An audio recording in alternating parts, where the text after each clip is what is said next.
Hello, and we just met, obviously. My first name is pronounced Q, like the letter Q. Very nice to meet all of you. IBM is very happy to be sponsoring this event. Working off of what Cal was talking about with trust, I think that, over the years, so I'm a recent addition through an acquisition to IBM.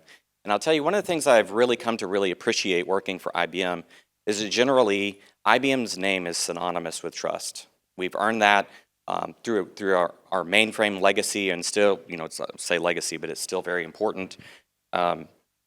We are constantly and very rigorously focusing on how we make the largest enterprises successful and how we can take those learnings and make any size business successful.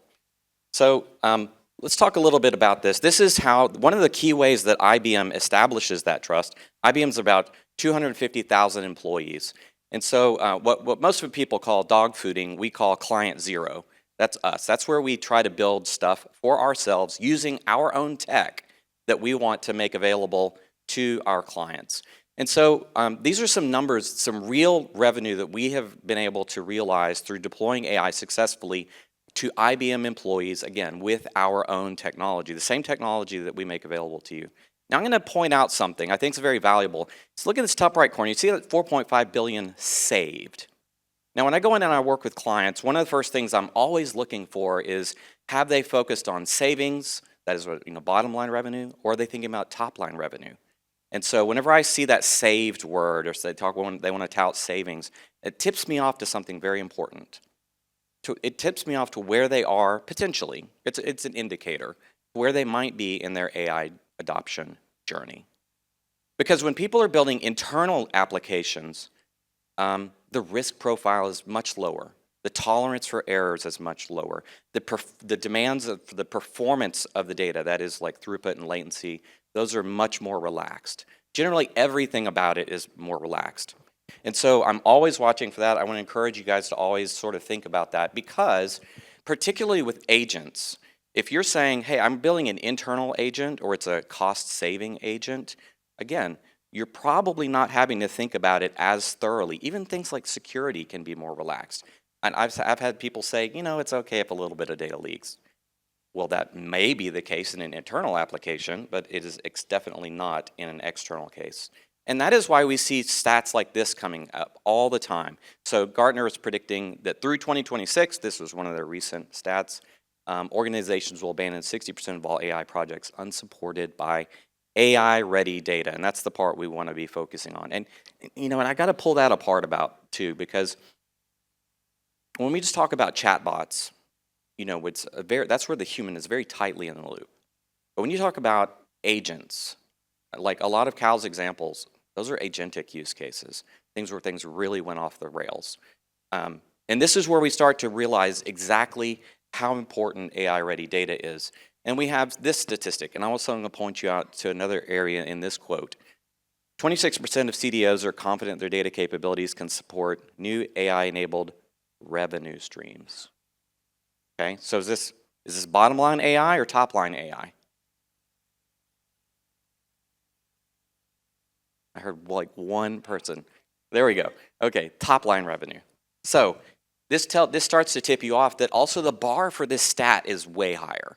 And so sometimes when I'm looking at analysts, it's also very helpful to understand when they say things like that, because again, the bar is very high and you need to be thinking about that differently. So how do you do that in 2020, or how do you join that 26%? Well, obviously you work with IBM, because we've worked with really cool companies and we make these beautiful slides like Ferrari and UFC. And I gotta say, working with IBM's creative, their departments are really cool. They come up with some of the like, I like your slides.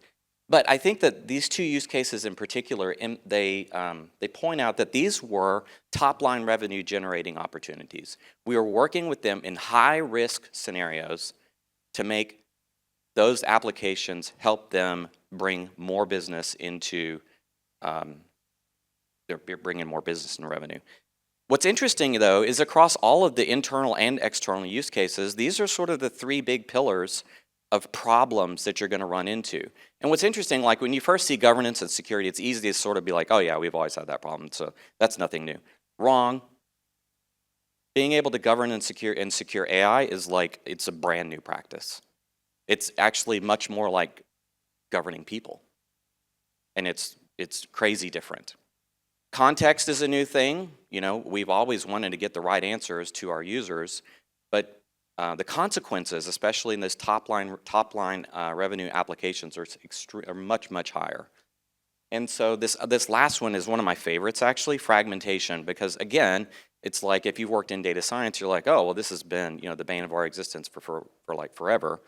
But how do you overcome that?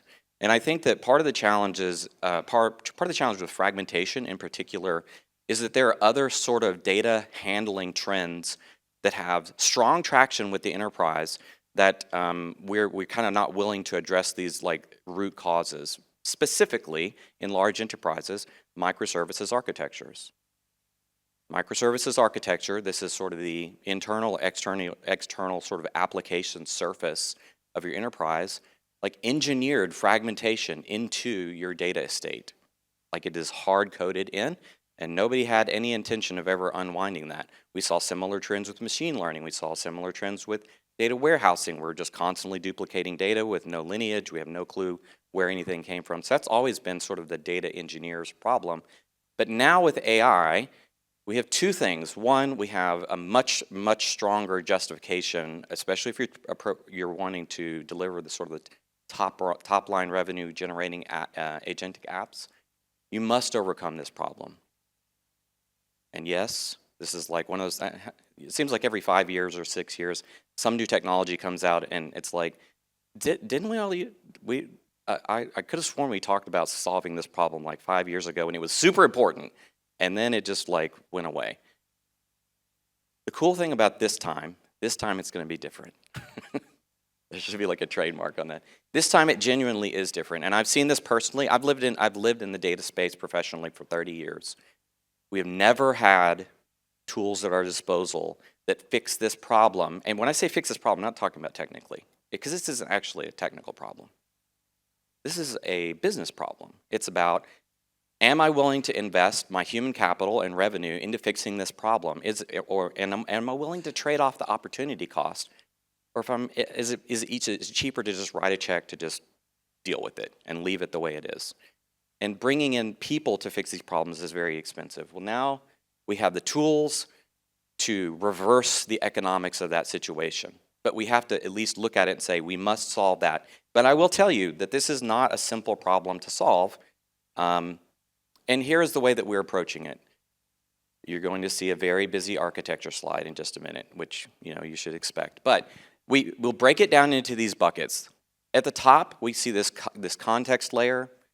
In the middle, we see a composable data layer that you have to be able to pull together lots of data handling technologies. And I think that I'll talk about this in a minute. I'll get to the cost management thing.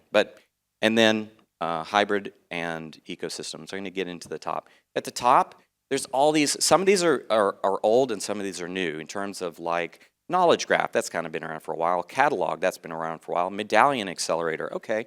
Yeah, some of these are familiar concepts, but we have new tools to execute on them and to make these efforts much more successful in a much shorter time than we ever had. This is where I tend to live, is focusing on our composable data layer.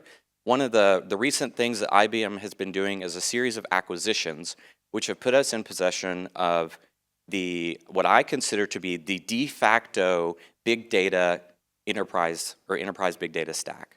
So I came from DataStax, and when that brought in Cassandra and OpenSearch, and then we recently announced the acquisition of Confluent. And between those three products, if you go into any big business, where you go into Apple, you go into Uber, you go into Netflix, you go into Walmart, whatever, their big data use cases, particularly client-facing, they are using these products, and they have been for a decade.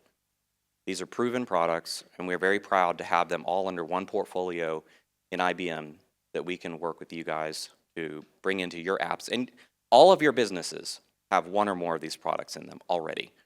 So, and then we combine that with our Lakehouse technology, which we confusingly decided to rename watsonx Data from our Lakehouse thing to cover this whole portfolio. And there's some other tools in here that are necessary for data handling, such as Dockling and content extraction and things like that, which are, I think, really industry-leading technologies. And I think everybody in here, if you've tried to tackle sort of semantic search or anything like that of unstructured data, you're using some sort of content extraction library, and IBM has invested heavily in, if you have not worked with Dockeling, that's that little yellow duck over there, it is the best, I feel like the best content extraction library you can get your hands on, and there are many, and I've used many, so I say it with a degree, I think, of confidence. IBM's very good about not trying to lock you into our platform, and you see we work very closely with all the clouds. We have all the different foundations, whatever you want to be working on.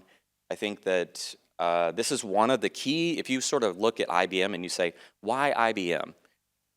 Honestly, one of the #1 differentiators that we have from a technical standpoint is that when we say hybrid, we mean it. All these data products I talked about, you can readily deploy them like a Cassandra cluster. I work with Walmart. They have a single cluster that spans GCP, their on-premise old data centers, and their Azure. And all of our products, we have those kinds of concepts of scale and hybrid deployment in mind. Similar things with even our compute layer with Red Hat OpenShift. And then we have a very strong partnership with NVIDIA as well that we're bringing into a lot of our products. We have it in our cloud. So the challenge is, as you start to tackle these higher bar AI and agentic projects, you're going to be rolling in more pieces. Now you might say, well, why do I need all these pieces? The challenge is that because AI costs are so high, people almost talk about data management like it's free by comparison, but it isn't. And especially as you have those higher bar use cases, again, high throughput, low latency, high fault tolerance. These are all problems which have been broadly solved with data, but you need to bring in the products that are specialized to do it, and we have the whole kit here to help you. So this is restating the same slide, and that's it. The last thing is, please come through the IBM booth. We'd love to talk to you about that architecture diagram I talked to you if you want technical questions. Obviously, IBM has everything. If you want professional consulting to help your organization be successful with AI, we have one of the largest GSIs in the world, which was kind of impressive to me. I had no idea. And a really, really genuinely impressive portfolio of products around data management. And like I said, I'm proud to be working here because of this kit that we've assembled. Just a little, I have 2 minutes, I'm going to tell you a funny story. So coming in from DataStax, I got involved into the merger and acquisition for Confluent early on, which I had done at DataStax a lot, you know, but usually it's for companies I'd never heard of before. And they said, okay, I had to sign my life away, like, I don't know who this company is, but whoever it is, I'm not going to invest in them. I get on the call and I say, okay, who's the company? They say Confluent. And I just laughed out loud because I'm just like, can you buy a company off that's already publicly listed? Does that work? And I guess if you have 11 billion spare dollars, you can do that. That's what I learned at IBM. So I think that acquisition in particular is really critical because the last piece of that high bar and of agentic AI projects is being able to make them reactive. That is, something happened, I need to set up scalable agentic systems which can pull from all that other data, enrich that in real time, make a decision, and then take action. And we think that Confluent and Kafka have proven their place in that space.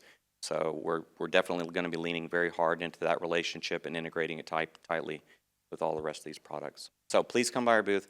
We'll talk to you about any of these products and how we can help you be successful with them. Thanks.